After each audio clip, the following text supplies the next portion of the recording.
Bismillahirrahmanirrahim. Assalamualaikum warahmatullahi wabarakatuh. Perkenalkan, saya Ika Puspitasari dari Universitas Muhammadiyah Surabaya. Saya mengampu mata kuliah metode pembelajaran PAI, perencanaan pembelajaran, media pembelajaran, teknologi pendidikan, dan pembelajaran Quran Hadis. Untuk pembelajaran kali ini, saya akan menjelaskan mata kuliah metode pembelajaran PAI. Mohon izin untuk share screen. Ini untuk RPS dari mata kuliah metode pembelajaran PAI. Di sini ada capaian pembelajaran prodi yang dibebankan pada mata kuliah. Ada beberapa capaiannya. Ini sudah disesuaikan dengan CPL dari prodi. Untuk capaian pembelajaran mata kuliah, di sini mahasiswa mampu menguasai konsep teoritis terkait metode pembelajaran PAI dan merancang proses pembelajaran dengan menggunakan metode-metode pembelajaran serta mampu mengimplementasikan metode pembelajaran PAI pada proses pembelajaran di sekolah atau madrasah. Untuk CPMK ini untuk sub CPMK yang pertama, yaitu mahasiswa mampu menjelaskan tentang konsep dasar pendekatan, strategi, model, metode, dan teknik pembelajaran.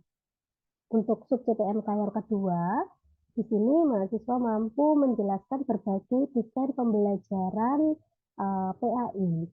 Yang ketiga, di sini sub CPMK yang ketiga mampu memahami multi metode pembelajaran PAI. Sub CPMK yang keempat di sini mampu mengimplementasikan metode pembelajaran kontekstual teaching dan learning. Untuk sub CPMK yang kelima, di sini mahasiswa mampu mengimplementasikan metode-metode pembelajaran dalam teori belajar behavior. Untuk yang ke sub CPMK yang keenam, di sini mahasiswa itu mampu mengimplementasikan metode-metode pembelajaran dalam teori belajar konstruktivistik. Untuk sub CPMK yang ketujuh, di sini mahasiswa mampu mengimplementasikan metode-metode pembelajaran kooperatif. Untuk sub CPMK yang ke-8, di sini mahasiswa mampu merancang proses pembelajaran dengan metode pembelajaran dan mempresentasikannya dengan kinerja mandiri, bermutu, dan terukur.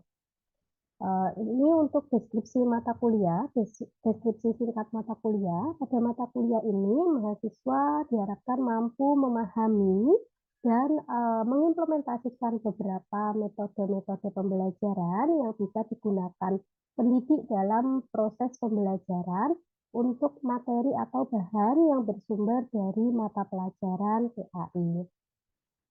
Untuk bahan kajiannya, yang pertama ini konsep dasar pendekatan, strategi, model, metode, dan teknik pembelajaran. Yang kedua terkait desain pembelajaran PAI. Yang ketiga multi metode pembelajaran PAI. Yang keempat metode pembelajaran kontekstual teaching dan learning. Yang selanjutnya metode-metode pembelajaran dalam teori belajar behavior. Yang selanjutnya lagi untuk metode-metode pembelajaran dalam teori belajar konstruktivistik, dan yang terakhir terkait metode-metode pembelajaran kooperatif. Ini ada beberapa referensi, ada referensi utama dan ada referensi pendukung. Nah, untuk selanjutnya, untuk rincian pembelajaran, rencana pembelajaran semester ini ada 16 kali pertemuan. Untuk setiap minggunya ini dijelaskan di dalam rencana pembelajaran semester ini. Jadi di sini ada kemampuan akhir setiap tahap pembelajarannya, penilaian, indikator penilaiannya, dan kriteria dan bentuk penilaiannya seperti apa, pendekatan, model, dan metode yang digunakan, serta estimasi waktunya, waktu dalam pembelajarannya. Bentuk belajarnya bisa tatap muka dan daring. materi pembelajaran dan pustaka atau referensi yang digunakan dan bobot penilaiannya. Di sini dijelaskan setiap minggunya untuk pertemuan pertama, kedua, ketiga, dan keempat sampai ke 16 kali pertemuan. Di pertemuan yang ke-8 itu ada evaluasi untuk tengah semester, dan untuk yang ke pertemuan ke-16 itu ada evaluasi akhir semester. Bismillahirrahmanirrahim. Assalamualaikum warahmatullahi wabarakatuh. Waalaikumsalam warahmatullahi wabarakatuh.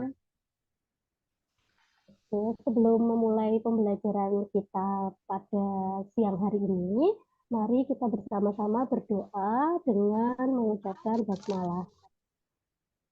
Bismillahirrahmanirrahim. Bismillahirrahmanirrahim.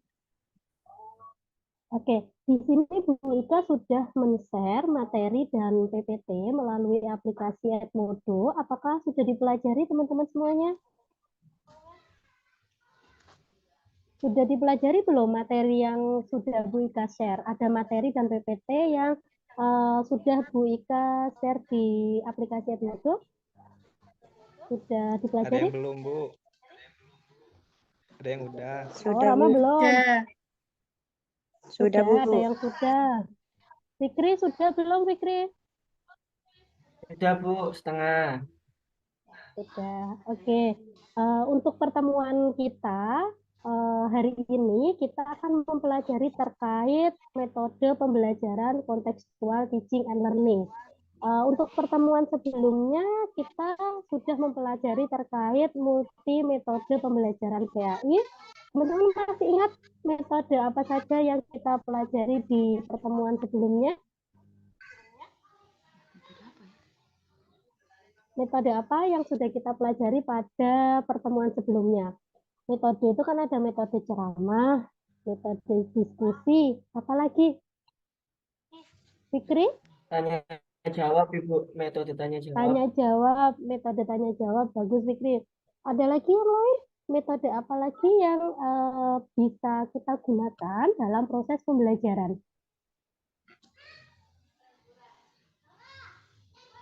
Metode apa lagi? Metode resitasi gitu ya, ada metode penugasan. Untuk materi hari ini, kemarin kita sudah belajar metode-metode itu. Untuk hari ini kita akan mempelajari terkait metode pembelajaran kontekstual teaching and learning. Sebentar, mohon izin untuk share materinya. Oke, untuk metode pembelajaran kontekstual teaching and learning, di sini untuk tujuan pembelajaran kita, mahasiswa ini mampu memahami metode pembelajaran kontekstual teaching and learning. Yang kedua, mahasiswa mampu mengimplementasikan metode pembelajaran dalam proses pembelajaran dalam proses pembelajaran. Jadi mampu mengimplementasikan metode pembelajaran kontekstual teaching and learning ini dalam proses pembelajarannya. Oke, untuk pengertian metode CTL ini, untuk kontekstual teaching and learning ini merupakan konsep belajar yang membantu guru mengaitkan antara materi yang diajarkan dengan situasi dunia nyata siswa dan mendorong siswa membuat hubungan antara pengetahuan yang dimilikinya dengan penerapannya dalam kehidupan nyata sebagai anggota keluarga dan masyarakat. Jadi materi yang diajarkan oleh pendidik atau guru itu disesuaikan dengan pengetahuan peserta didik di kehidupan nyatanya. Untuk ada 3 hal yang perlu dipahami dalam konsep pembelajaran CTL ini. Yang pertama, CTL ini menekankan kepada proses keterlibatan siswa untuk menemukan materinya. Jadi siswa di sini ditekankan untuk bagaimana siswa mampu menemukan materi itu. Itu yang pertama. Yang kedua, CTL di sini mendorong agar siswa ini dapat menemukan hubungan antara materi yang dipelajarinya dengan situasi kehidupan nyata. Yang ketiga, di sini mendorong peserta didik untuk dapat menerapkannya dalam kehidupan. Jadi materi yang sudah dipelajari atau materi yang sudah dipahami oleh peserta didik itu mampu diterapkan dalam kehidupan sehari-hari. Oke, di sini ada 5 karakteristik dalam pembelajaran CPL. Yang pertama, pengaktifan pengetahuan yang sudah ada, jadi mengaktifkan pengetahuan yang sudah ada di dalam peserta didik gitu. Jadi itu diaktifkan lagi. Yang kedua, itu pemerolehan pengetahuan baru. Jadi di sini siswa memperoleh pengetahuan baru dengan cara mempelajari secara keseluruhan dulu, kemudian memperhatikan detail-detailnya. Yang ketiga, di sini terkait pemahaman pengetahuan, yaitu pengetahuan yang diperoleh bukan hanya untuk dihafal, tetapi untuk dipahami dan diyakini. Kadang kan ini ya, peserta didik itu cuma mampu menghafal gitu, apa yang disampaikan oleh gurunya itu dihafalkan, namun tidak sampai ke dipahami dan diyakini gitu. Sampai diterapkan itu masih belum, jadi masih sebatas mengingat gitu ya. Terus yang keempat, di sini mempraktekkan pengetahuan dan pengalaman tersebut. Jadi peserta didik mampu mempraktekkan pengetahuan yang didapat dan pengalaman yang didapat ke kehidupan sehari-hari. Yang terakhir, ini di sini ada melakukan refleksi terhadap strategi pengembangan pengetahuan tersebut. Itu tadi 5 karakteristik dalam pembelajaran CPL. Tujuan dalam pembelajaran CPL. Yang pertama, untuk pembelajaran CPL ini memotivasi siswa untuk memahami makna materi pelajaran yang dipelajarinya dengan mengaitkan materi tersebut dengan konteks kehidupan mereka sehari-hari. Itu tujuan pembelajaran CPL yang pertama. Yang kedua, pembelajaran CPL ini bertujuan agar dalam belajar itu tidak hanya sekedar menghafal, tetapi perlu adanya pemahaman. Jadi tidak hanya ke C1 ya, mengingat, tapi sampai ke memahami ke C2 gitu. Terus yang ketiga, pembelajaran CPL ini menekankan pada pengembangan minat pengalaman siswa. Oke, untuk komponen dalam metode pembelajaran kontekstual teaching and learning, ini ada konstruktivisme, ada menemukan, bertanya, masyarakat belajar, pemodelan, refleksi, dan penilaian otentik. Untuk konstruktivisme di sini, manusia itu harus mengkonstruksikan pengetahuan itu dan memberi makna melalui pengalaman nyata. Jadi ada struktur pengetahuan yang dikembangkan dalam otak manusia melalui 2 cara, yaitu yang pertama ada asimilasi, yang kedua akomodasi. Untuk asimilasi di sini proses penyempurnaan skema yang telah ada, jadi pengetahuan yang telah ada kemudian diasimilasi. Yang kedua untuk proses pengetahuan struktur pengetahuan itu melalui akomodasi. Di sini proses akomodasi di sini proses pembentukan skema baru. Yang kedua di sini untuk komponen CPL itu ada menemukan atau inquiry. Jadi peserta didik itu mengobservasi dulu, setelah mengobservasi baru bertanya, mengajukan dugaan atau hipotesis, mengumpulkan data dan menyimpulkan. Ini beberapa siklus dalam inquiry. Komponen yang ketiga di sini bertanya. Jadi dalam proses pembelajaran melalui CPL ini, guru tidak menyampaikan informasi begitu saja, akan tetapi memancing agar siswa dapat menemukan sendiri. Jadi guru memberikan beberapa pertanyaan kepada peserta didik untuk menyaring gitu loh. Ini siapa yang sudah paham terkait materi yang akan diajarkan. Jadi informasinya apa saja yang perlu diperhatikan oleh gurunya sehingga siswa dapat menemukan sendiri nanti materinya. Oh ini sudah paham terkait materi itu, oh ini masih belum gitu. Jadi ada proses bertanya dulu yang dilakukan oleh gurunya. Untuk komponen yang keempat, di sini ada masyarakat belajar.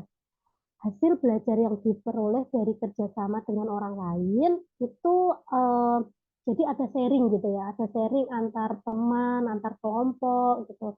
Pembelajaran dilaksanakan secara berkelompok yang jadi kan setiap peserta didik itu kemampuannya kan berbeda-beda ya. Ada yang pandai, ada yang kurang dalam menerima materi gitu. Nah, itu dikumpulkan. Nah, terus sharing antar teman, antar kelompok gitu. Terus ada kolaborasi dengan mendatangkan ahli atau ada ahli yang didatangkan dalam proses pembelajaran. Ini komponen yang keempat.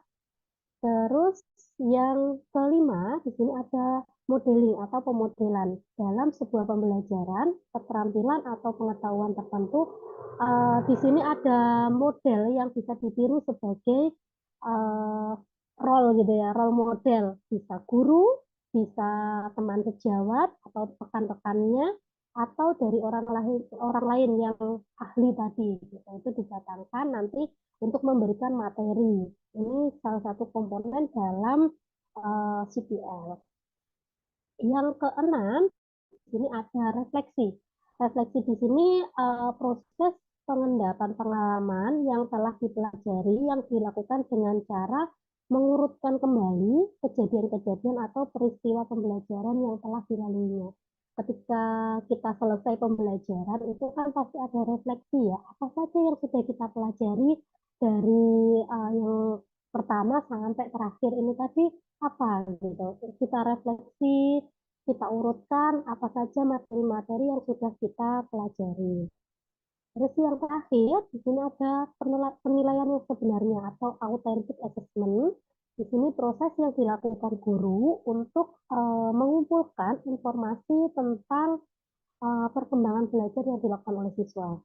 Jadi komponen yang terakhir ini guru benar-benar objektif gitu ya dalam memberikan penilaian, gitu. Menekankan apakah anak-anak ini belajar dengan benar atau apakah mereka sudah memahami materi yang sudah diajarkan oleh gurunya. Belajar bagi siswa adalah proses mencari keterkaitan atau keterhubungan antara hal-hal yang baru dengan hal-hal yang sudah diketahui. Jadi pengetahuan-pengetahuan baru yang dimiliki oleh siswa dan yang sudah diketahui oleh siswa. Gitu. Perannya dalam metode pembelajaran CPA ini. Yang selanjutnya yang terakhir, belajar bagi anak adalah proses menyempurnakan skema yang telah ada atau proses asimilasi tadi dan proses pembentukan skema baru atau pengetahuan baru yang diakomodasi tadi dalam proses akomodasi. Untuk peran guru, di sini peran guru adalah membantu agar setiap siswa itu mampu menemukan antara keterkaitan antara pengalaman baru dengan pengalaman sebelumnya atau pengetahuan yang sebelumnya dimiliki oleh peserta didik dengan pengetahuan yang baru akan diajarkan oleh gurunya. Yang terakhir, di sini tugas guru adalah memfasilitasi atau mempermudah agar anak mampu melakukan proses asimilasi dan proses akomodasi tadi. Oke, itu tadi penjelasan dari Tika terkait metode pembelajaran kontekstual teaching and learning.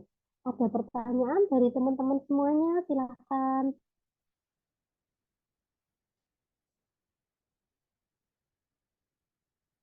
Oke, silakan ada pertanyaan dari teman-teman semuanya. Saya Bu izin bertanya. Oke, Mas Rama. Silakan Mas Rama. Untuk metode CTL ini kelebihan dan kekurangannya apa? Mungkin seperti itu saja Bu pertanyaannya. Baik, Mas Rama. Terima kasih untuk pertanyaannya. Pasti ini ya, di setiap metode pembelajaran itu pasti memiliki kekurangan dan kelebihan dan kelemahan gitu ya. Pasti ada kekurangannya dalam metode pembelajaran dan pasti ada kelebihannya dalam metode pembelajaran. Oke, untuk teman-teman yang lain, kira-kira apa ini kelemahan dan kelebihan dari metode kontekstual teaching and learning ini? Menurut teman-teman, silahkan.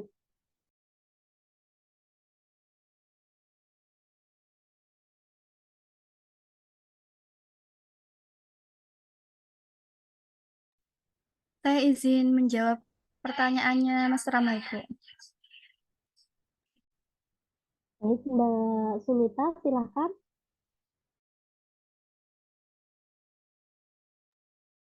Baik, untuk kelemahan dari pembelajaran CTL sendiri, itu memberikan kesempatan kepada siswa untuk dapat maju terus sesuai dengan potensi yang dimiliki oleh siswa, sehingga siswa tersebut dapat terlibat aktif dalam PMB. Kemudian untuk kelemahan dari pembelajaran CTL sendiri, yaitu dalam pemilihan informasi atau materi yang didasarkan pada kebutuhan siswa. Padahal dalam kelas itu tingkat kemampuan siswanya itu berbeda-beda, sehingga guru akan kesulitan dalam menentukan materi pelajaran karena tingkat pencapaian siswa tadi tidak sama. Begitu, Ibu. Baik, terima kasih Mbak Sumita sudah membantu menjawab ya terkait kelemahan dan kelebihan dalam metode CPL ini. Oke, untuk Wika akan menambahi dari jawaban Mbak Smita tadi. Jadi untuk kelebihan dari pembelajaran CPL ini, yang pertama memberikan kesempatan pada siswa untuk dapat maju terus sesuai dengan potensi yang dimiliki siswa, sehingga siswa di sini terlibat aktif dalam proses belajar mengajar. Yang kedua, siswa di sini juga dapat berpikir kritis dan kreatif dalam mengumpulkan data, memahami suatu isu, dan mampu memecahkan masalah. Dan juga di sini guru dapat lebih kreatif gitu dalam pembelajarannya. Terus yang ketiga, menyadarkan siswa tentang apa yang mereka pelajari. Jadi dari materi yang sudah diajarkan oleh gurunya, itu peserta didik mampu mengimplementasikan gitu dalam kehidupan sehari-hari. Yang selanjutnya itu pemilihan informasi. Pemilihan informasi di sini berdasarkan kebutuhan siswa. Jadi apa saja sih yang perlu uh, peserta didik informasi apa yang dibutuhkan oleh peserta didik gitu. Itu ditentukan oleh kebutuhan siswa, bukan ditentukan oleh gurunya gitu. Terus pembelajaran lebih menyenangkan dan tidak membosankan. Selain itu, membantu siswa bekerja dengan efektif dalam kelompok. Karena di sini kan ada eh, tadi masyarakat belajar gitu ya. Jadi mereka dikelompok-kelompokkan, mereka bisa sharing, mereka bisa berdiskusi dengan teman-temannya yang lain. Gitu. Untuk kelemahan, karena setiap metode itu kan pasti ada kelebihan dan kelemahannya. Untuk CTL ini tidak efisien karena membutuhkan waktu yang agak lama. Gitu. Jadi kita juga harus memperhatikan estimasi waktunya. Gitu. Kalau kita waktunya ngajar cuma sebentar, untuk menggunakan metode CTL ini perlu kita pertimbangkan. Gitu. Terus dalam proses pembelajaran dengan CPL ini akan nampak jelas antara siswa yang memiliki kemampuan tinggi dan siswa yang memiliki kemampuan rendah atau kurang. Gitu karena eh, tadi ketika kita dibagi-bagi gitu ya dalam kelompok-kelompok itu pasti diklasifikasikan siswa yang kemampuannya tinggi sama siswa yang kemampuannya rendah. Jadi ada beberapa eh, pertimbangan kalau menggunakan CPL ini pasti akan nampak jelas siswa yang memiliki kemampuan tinggi dan siswa yang memiliki kemampuan yang kurang. Oke, seperti itu Mas Rama. Bagaimana? Baik Bu, terima kasih atas jawabannya. Jawabannya bisa saya mengerti Bu. Baik, terima kasih Mas Rama. Oke, untuk pertanyaan selanjutnya silahkan. Saya Bu, mau nanya. Oke, Mbak Aisyatul, silahkan Mbak. Apa saja yang perlu diperhatikan sebelum kita memilih metode pembelajaran tersebut? Baik Mbak, sebelum kita memilih metode pembelajaran gitu ya, pasti ada beberapa hal yang perlu diperhatikan gitu. Jawaban pertanyaan yang bagus Mbak Aisyah.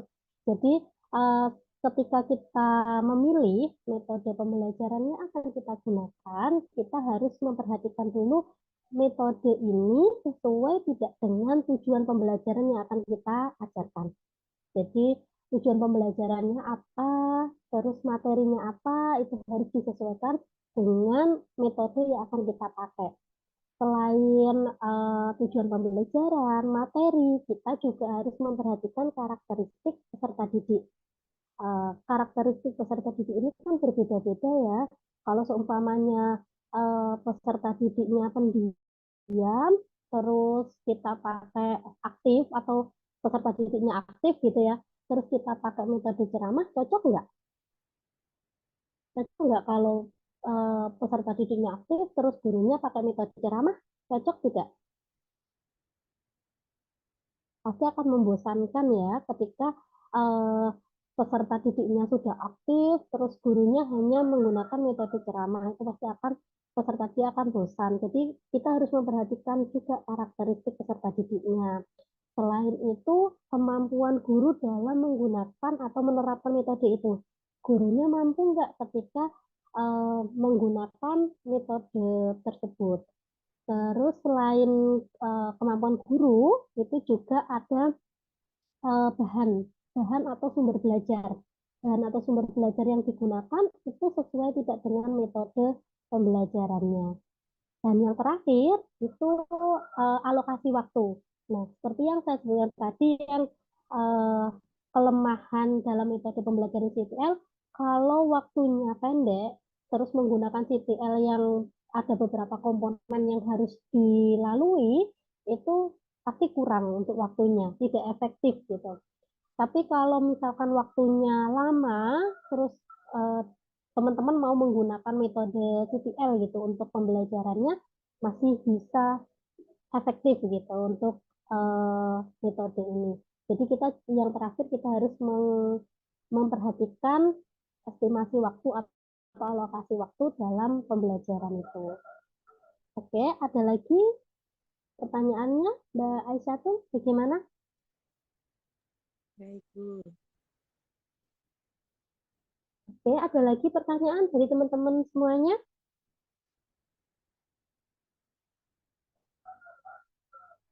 Ada pertanyaan lagi? Oke, kalau tidak ada pertanyaan, untuk tugasnya, silakan nanti teman-teman mengerjakan tugasnya dengan memilih satu mata pelajaran atau satu materi di mata pelajaran pendidikan agama Islam yang sesuai dengan metode CPL. Gitu. Jadi materi apa yang kira-kira cocok kalau diterapkan dengan metode CPL ini. Dan teman-teman silakan membuat skenario pembelajarannya. Kalau teman-teman sudah membuat skenario pembelajarannya, silakan diupload melalui aplikasi Edmodo. Oke, bisa dipahami teman-teman semuanya? Bisa, Bu. Bisa, Bu. Oke, terima kasih untuk teman-teman semuanya. Saya akhiri untuk perkuliahan kita hari ini. Semoga teman-teman semuanya sehat selalu dan dilancarkan segala urusannya. Saya akhiri untuk perkuliahan kita hari ini. Sebelumnya kita membaca hamdalah dulu. Alhamdulillahirrabbilalamin. Oke, saya akhiri perkuliahan kita hari ini. Assalamualaikum warahmatullahi wabarakatuh. Waalaikumsalam warahmatullahi wabarakatuh.